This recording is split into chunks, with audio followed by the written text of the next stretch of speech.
What's going on, everybody? Welcome back for another episode. This is Guys at Magic, and I am your host, Dave.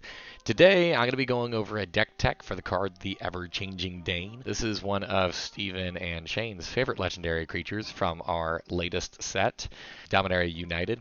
If you haven't had the opportunity to yet, you should definitely go check out the videos that we've done for the Commander grades on those. We discussed this card pretty at length, as well as in the spoiler season as well.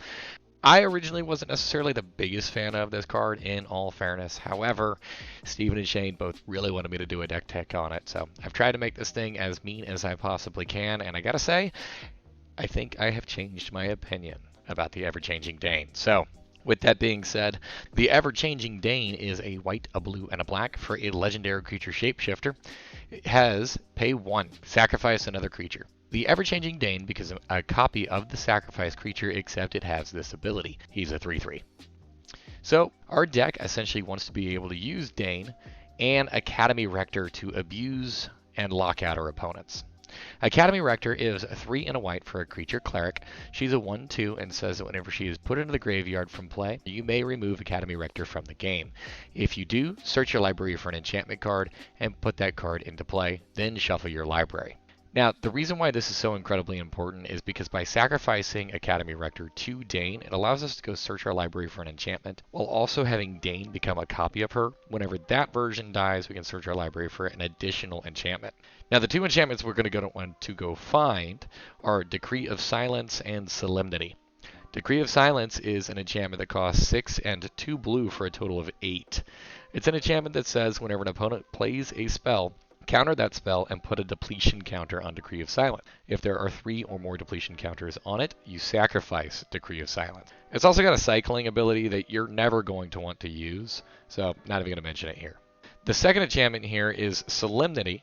This is 2 and a white for an enchantment, and it says players can't get counters, and counters can't be put on artifacts, creatures, enchantments, or lands. The reason why these two cards work so wonderfully together is because with Decree of Silence and Solemnity in play, Decree of Silence will counter your opponent's things without being able to put a depletion counter on it. Essentially what that means is that your opponents can no longer cast spells while these two remain in play. It's going to prevent them from being able to interact with it with anything in their hand, but do keep in mind, if they have a board presence, this is not going to solve that. We still need to be able to kill our opponents off. This is just going to lock them out from being able to cast anything. Now, to talk about some of the rest of the deck, we've got some creatures in here. This first group of creatures is going to be focused on helping us dig through our deck as quickly as possible. The first one here is Doom Whisperer. This is 3 and 2 black for a creature Nightmare Demon. It's a 6/6 with flying and trample.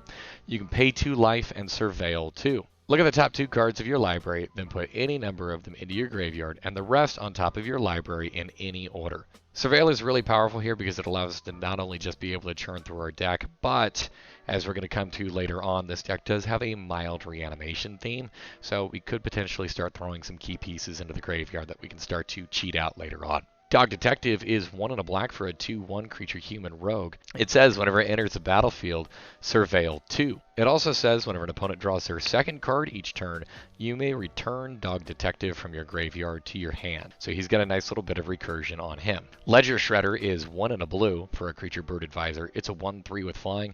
It says whenever a player casts their second spell each turn, Ledger Shredder connives. Connives allows you to draw a card, then discard a card. If you discarded a non-land card, put a +1/+1 counter on Ledger Shredder. I'm not super worried about getting this card to be all that big, but the connive ability on him is nice, and then it allows you to churn through your deck. Some cards that we're going to include in here as far as creatures go that are just generally just good. The first one here is going to be Baleful Strix. This is a blue and a black artifact creature bird. It's a 1/1 with flying and death touch. It says whenever it enters a battlefield, draw a card. I love that ETB ability that it just replaces itself, and it creates a nice little buffer for us, and that it kind of dissuades our opponents from attacking us. Drannith Magistrate is 1 and a white for a creature human wizard. It's a 1/3 that says your opponents can't cast spells from anywhere other than their hands. So that's going to lock their commanders into the command zone, so long as Drannith Magistrate hit the board before they can cast them. Solemn Simulacrum, you probably know this card. This is 4 generic mana for an artifact creature golem. It's a 2/2 that says whenever it enters the battlefield, you may search your library for a basic land card, put it on the battlefield, tap, then shuffle. It also says whenever it dies, you may draw a card. I actually really like this because Dane has the ability just to kill this thing off and make it replace itself immediately. Mother of Runes is a single white mana for a creature human cleric. She's a 1/1. You can tap her, and target creature you control gains protection from the color of your choice until end of turn. Giver of Runes is very similar. This is a single white mana for a creature core cleric. She's a 1/2. You can tap her, and another target creature you control gains protection from colorless or from the color of your choice until end of turn. These both make sure that Dane stays alive, as well as some of our other big threats that we'll come across later on. The last just generally good card here is Displacer Kitten. This is 3 and a blue for a creature cat beast. It's a 2/2 with an ability called Avoidance. It says whenever you cast a non-creature spell, exile up to one target non-land permanent you control, then return that card to the battlefield under its owner's control. If you haven't done so already, I would highly recommend that you go and pick up a copy of this. Displacer Kitten is currently sitting at around $10, but this is just such a powerhouse. I've often noticed that whenever Displacer Kitten hits the board, that player just kind of steamrolls from that point on. Any instant that they have essentially turns into a protection spell for whatever your opponents are trying to deal with. Displacer Kitten has the avoidance ability on itself as well. If you happen to have any mana rocks that you really want to abuse, you can always tap them down and then blink them back in order to be able to retap them and kind of net extra mana that way too. Displacer Kitten is an absolute fantastic card in this deck, and he's really going to be able to be super busted and abused with some of the cards we're going to mention later on. The next couple group of creatures are going to be things that allow us to steal some of our opponent's toys. The first one here is Dragon Lord Silumgar. This is for a blue and a black for a legendary creature, Elder Dragon. It's a 3/5 with flying and death touch. It says whenever it enters the battlefield, gain control of target creature or planeswalker for as long as you control Dragon Lord Silumgar. Ultimately, this allows us to seal our opponent's thing, and in the case that they do end up trying to ever get it back, we can always just sacrifice it with Dane. Sower of Temptation is 2 and 2 blue for a creature fairy wizard. It's a 2/2. It's got flying, and it says whenever it enters the battlefield, gain control of target creature for as long as Sower of Temptation remains on the battlefield. Mind Flayer is 3 and 2 blue for a creature horror. It has Dominate Monster. That's an ability that says, whenever Mind Flayer enters the battlefield, gain control of target creature for as long as you control Mind Flayer. It's a 3/3. All three of these creatures, in addition to being able to steal our opponent's things, all work wonderfully whenever it comes to that Displacer Kitten that we talked about earlier. It allows us to be able to blink these things in and out while also sacrificing whatever we steal from our opponent. That's going to allow us to eat up our opponent's board and really become a controlling menace.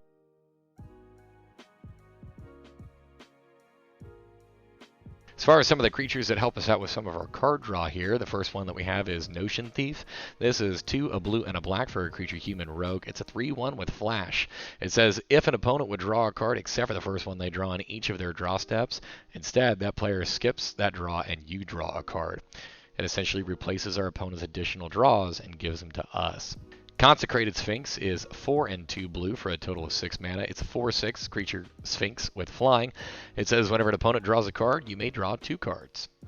Archmage Emeritus is 2 and 2 blue for a total of 4.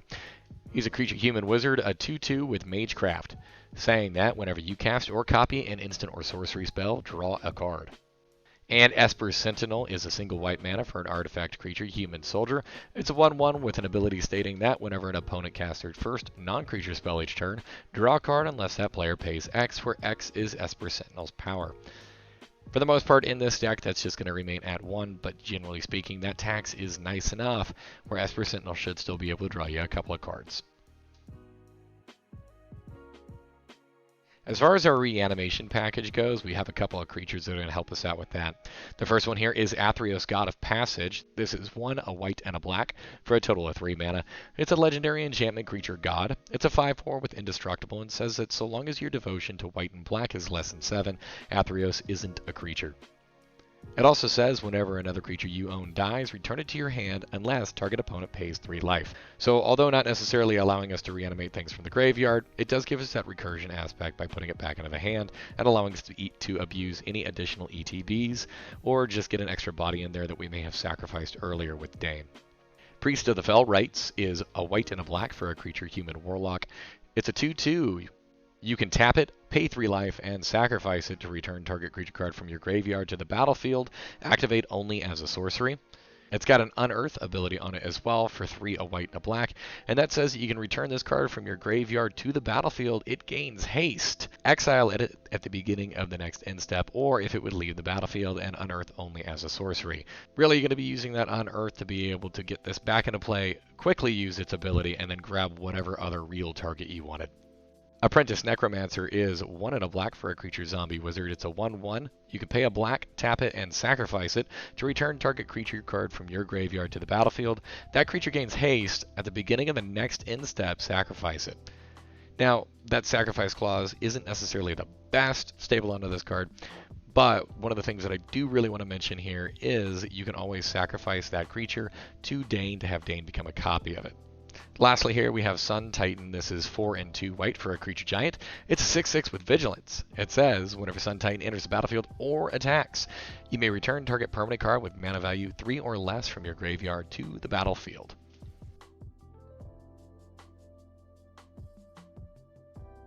We have 2 big toys that I want to go ahead and mention here that don't necessarily fit into any of the previous themes. The first one here is Tidespout Tyrant. This is 5 and 3 blue for a total of 8 mana. It's a creature Djinn. It's a 5/5 with flying. It says whenever you cast a spell, return target permanent to its owner's hand. This is super gnarly. This is going to be one of our late game control finishers. Whenever you cast a spell, you can go ahead and bounce your opponent's lands and then just snowball from there. This will quickly allow you to not only be able to beat face, but just lock an opponent out of the game. Similarly, Hullbreaker Horror is 5 and 2 blue for a total of 7. It's a creature Kraken Horror. It's a 7/8 with flash, can't be countered, and it says whenever you cast a spell, choose up to 1. You may either return target spell you don't control to its owner's hand, or return target non-land permanent to its owner's hand. Sadly, this one can't blow out your opponent's lands, but it can finish up their board very, very quickly. Now, we do have 2 other creatures that are going to be included in this deck because they have sacrifice abilities on them as well. These also do allow us to sacrifice Dane in the case that we need Dane to die. For example, if Dane happens to become a copy of Academy Rector and we need it to go away ASAP to create that lock.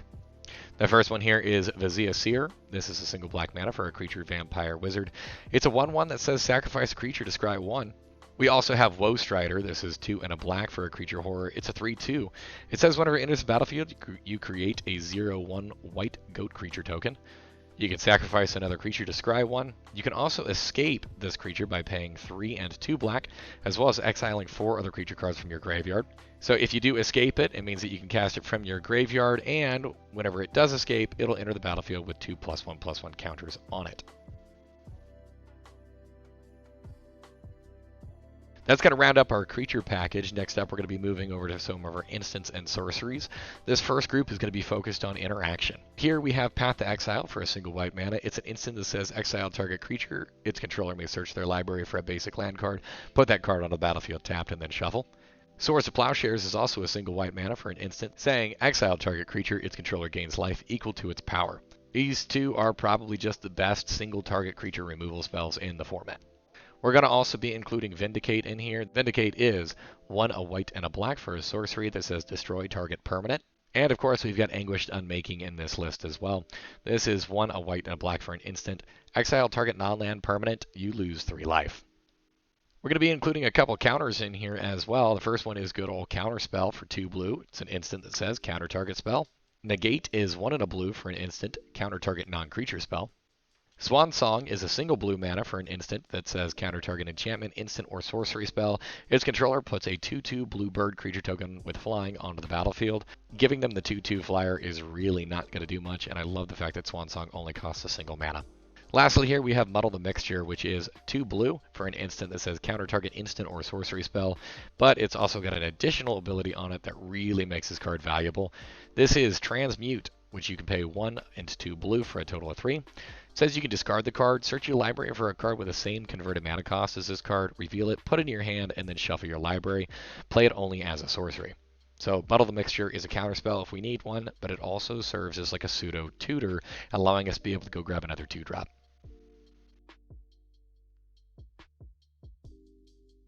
Next up, we're going to be able to fix up some of our ramp in this. We are going to be running Dark Ritual for a single black mana. It's an instant that says add 3 black to your mana pool. And of course, Cabal Ritual in here as well. It is 1 and a black for an instant. You add 3 black mana to your mana pool, but it also has Threshold, which means that you're going to add 5 black mana to your mana pool if you happen to have 7 or more cards in your graveyard. These are both ritual effects, so they're not, of course, going to ramp you up forever, but it does allow us to be able to cast some of our more expensive spells a little bit more quickly. Generally speaking, I just love to have these cards included. The next group is going to be mainly focused on card draw as well as just kind of digging through our deck. The first one here is Night's Whisper. This is 1 and a black for a sorcery. It says you draw 2 cards and you lose 2 life. Sign in Blood is 2 black mana for a sorcery. It says target player draws 2 cards and loses 2 life. So both of these essentially are going to end up hurting us a little bit, but they put some extra cards into our hand. Also included here is Consider, a single blue mana for an instant. It says look at the top card of your library. You may put that card into your graveyard, draw a card. Faithful Mending is a white and a blue for an instant. You gain 2 life, draw 2 cards, then discard 2 cards. It also has a flashback ability on it of 1, a white, and a blue that allows you to cast the card from your graveyard and then exile it. Faithful Mending, although not necessarily increasing your overall card count for your hand, does allow you to be able to filter out cards. So in the case that you're maybe mana flooding and you're just drawing lands, it'll allow you to put those into the grave. Or if you do happen to have a solid reanimation target, you can go ahead and pitch that. Lastly here in this group, we're going to have Windfall, which is 2 and a blue for a sorcery. It says each player discards their hand, then draws cards equal to the greatest number of cards a player discarded this way. I know you don't necessarily always want to help your opponents out, but in the case that you do manage to deplete your hand, Windfall is a fantastic card. It allows you to draw a ton, and if you are able to ramp up and quickly cast a Windfall on, say, turn 1 or 2, you can really ruin your opponent's days. This next little group in here are going to be some of our tutors. First up here, we have Demonic Tutor, which is 1 and a black for a sorcery. It says search your library for a card, put that card in your hand, then shuffle your library. And of course, Vampiric Tutor in this list as well. For a single black mana, you get an instant. Search your library for a card, then shuffle your library and put that card on top of it. You lose 2 life. We are a combo deck, which basically means we do need to be running some form of tutors or some number of them at least. This is also not a budget list, so I felt pretty comfortable in including both Vampiric and Demonic Tutors here. We also are going to be running a single sorcery that cares about reanimation, and that's going to be the card Reanimate itself. It's a single black mana for a sorcery that says put target creature card from a graveyard onto the battlefield under your control. You lose life equal to its converted mana cost. This is going to hurt you for a little bit, but all in all, that's fine. You're able to grab some of your big fatties that you may have pushed into your graveyard from earlier. And in the case that your opponent maybe has a nice toy that you want, you can always recurve something from their graveyard too. We're going to include 2 board wipes in this deck. The first one is Vanquish the Horde at 6 and 2 white for a total of 8 mana. It's a sorcery. It says this spell costs 1 less to cast for each creature on the battlefield. Destroy all creatures. The original 8 mana, chances are you're never going to pay 8 mana for it actually, because if you do, you're not destroying anything. Hopefully this card only costs 2 white. Secondly here is Wrath of God. This is 2 and 2 white. It's a sorcery. It says destroy all creatures. They can't be regenerated.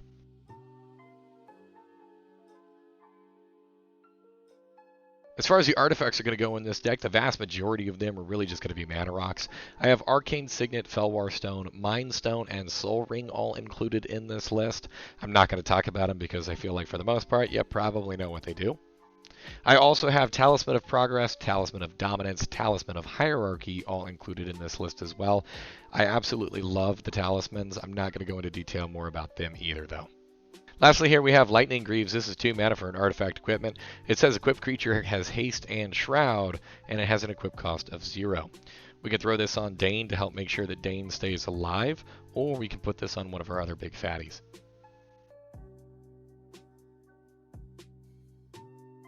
The first 2 enchantments that I'm going to talk about here are really going to be designed to help pillow fort a little bit. We're not really the most explosive deck, and we definitely want to be able to make it to the late game, as well as sometimes in this deck it may require you to have a couple of turns of setup. So the first one here that we're going to talk about is Ghostly Prison.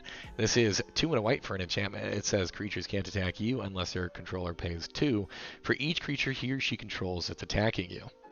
The second one is Propaganda, which is 2 and a blue. For an enchantment, it says creatures can't attack you unless your controller pays 2 for each creature they control that's attacking you. These cards essentially do the exact same thing. We want to tax your opponents, that way they can't attack you, and that way they just start turning their creatures sideways at their opponents instead. Rhystic Study is going to be included in this list as one of our enchantments. It is 2 and a blue for an enchantment that says whenever an opponent casts a spell, you may draw a card unless that player pays 1. This is the best draw engine potentially in the format. If you're playing in blue, you probably just want to be including this card too. Whip of Erebos is in here. This is 2 and 2 black for a legendary enchantment artifact. It says creatures you control have lifelink. You can also pay 2 and 2 black to tap it and return target creature card from your graveyard to the battlefield. It gains haste. Exile it at the beginning of the next end step. If the creature would leave the battlefield, exile it instead of putting it anywhere else, and activate this ability only anytime you can cast a sorcery. Now there's a couple of restrictions on this, but there's 2 real reasons why I love this card. If you haven't noticed already, we have quite a few creatures and just general effects in this deck that are going to end up losing us some life. So having our creatures gain lifelink is actually somewhat relevant. The other thing here being, too, is with that recursion ability, although we would end up exiling the creature at the beginning of the next end step, we don't have to just, like, reanimate it and only get it for a turn. We can always have Dane become a copy of that creature, and although the actual creature that we brought back with Whip of Erebos will be exiled out, we can continue to play with it through Dane. Lastly, we're going to include Phyrexian Reclamation here. This is a single black mana for an enchantment. You can pay 1 and a black, as well as pay 2 life, to return target creature card from your graveyard to your hand. So a pretty cheap effect to be able to make sure we get some of our toys back, especially in the case that our opponents are maybe using some wrath effects or some single target removal to start hurting up our board.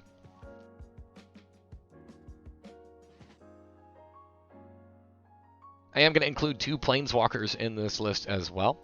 The first one here is Teferi Time Raveler. It is 1, a white, and a blue for a legendary Planeswalker Teferi. It says each opponent can cast spells only any time they could cast a sorcery. This is going to shut down their ability to counter any of our things and really be able to slow down their decks. He comes in with 4 loyalty. His first ability is a +1, and it says until your next turn, you may cast sorcery spells as though they had flash. This ability is fine for the most part and does maybe have some relevance at times, but what I really want here is actually just that passive as well as the -3. The -3 says return up to 1 target artifact, creature, or enchantment to its owner's hand, draw a card. It allows us to have a little bit of extra control on the battlefield as well as some extra card draw. The second Planeswalker that I'm going to be bringing in here is also a Teferi. This one is Teferi, Master of Time. He is 2 and 2 blue for a legendary Planeswalker Teferi. Comes in with 3 loyalty and has a passive on him that says, you may activate loyalty abilities of Teferi, Master of Time on any player's turn, anytime you could cast an instant. The first ability here is a +1 that says draw a card, then discard a card. That ability alone is essentially the reason why I wanted to include this card in the deck. This Teferi does an excellent job of being able to draw you cards and pitch things to the graveyard, which our deck cares about both. He's going to help to make sure that you churn through your deck at an incredibly accelerated rate. The -3 on him says target creature you don't control phases out. For those of you unfamiliar with that, it says treat it and anything attached to it as though they don't exist until its controller's next turn. A nice little controlling feature on him. In the case that you do manage to get to it, he does have an ultimate at a -10 that says take 2 extra turns after this one. Now, of course, we're not an extra turns deck, but getting those 2 extra turns should hopefully put the game pretty heavily in our favor.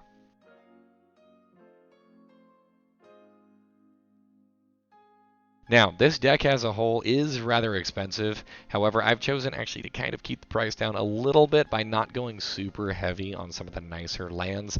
If you are interested in this deck and you do want to throw some of the extra, more heavy-duty lands in it, by all means, go for it. But this list is not going to be running any of the fetch lands that you would probably expect, as well as any of the more high-dollar lands in here. In fact, I don't think any of these are going to be coming up as more than like 20 bucks. The first 2 that I want to talk about are Adarkar Wastes and Caves of Koilos. Both of these are pain lands. The way that these pain lands work is that you can tap her from 1 colorless mana, or you can tap her for 1 of the 2 colors of mana, either white or black for Caves of Koilos, or white or blue for Adarkar Wastes, and if you do, it'll deal 1 damage to you. I'm going to include both Clear Water Pathway and Bright Climb Pathway in this as well. You can have them enter as either side of the card, so it does allow you a little bit more flexibility here. And then, of course, they'll tap for whichever side of color that you ended up having it enter the battlefield as. Glacial Fortress, Isolated Chapel, and Drowned Catacomb are all some of our check lands we're going to include in here. They say that they enter the battlefield tapped unless you control one of the basic land types of the card, and each of these have 2. Glacial Fortress cares about plains and islands, Isolated Chapel cares about plains and swamps, and Drowned Catacomb cares about swamps and islands. And then, in addition to those, we're going to include all 3 of the temples: Temple of Silence, Temple of Enlightenment, and Temple of Deceit. They enter the battlefield tapped. They allow you to scry 1 whenever they enter the battlefield. And then from that point on, they can all tap for 1 of 2 different colors of mana. In addition, we're going to be including Rafine's Tower. This is the Triome in the Esper colors. It is a land, plains, island, swamp. It says it enters the battlefield tapped, but it can also tap for either a white, a blue, or a black. And it does have a nice cycling ability on it too, where you can pay 3, discard it, and then draw a card in the case that you don't need it for the late game. Arcane Sanctum is a land that enters the battlefield tapped, but can also tap for either a white, a blue, or a black. Command Tower is in here. That allows you to tap it and add 1 mana of any color in your commander's color identity. Prairie Stream and Sunken Hollow say that they enter the battlefield tapped unless you control 2 or more basic lands, of which this deck is actually still going to be running a pretty high number of them. And then lastly in here are basics. We're going to be running 7 islands, 6 plains, and 8 swamps. Now, once again, I did kind of go a little bit cheap on the mana base for this deck because I wanted to keep this deck, well, kind of within the realm of reason, even though I do understand this deck is coming in about $500 as is. So if this is something that you're really looking to build, if you are serious about it, of course you can always beef up that mana base later on, include those fetches, include those shocks, and other good toys that you want to throw in there. All in all, though, this is a very controlling list. Hopefully you'll be able to lock your opponents out using that Academy Rector ability. And the ever-changing Dane. Generally speaking, I think this deck looks pretty fun. I think what I'm going to end up doing, however, is giving it over to Shane or to Steven to have them kind of, well, beat me to death with it first before I end up playing it up against those 2.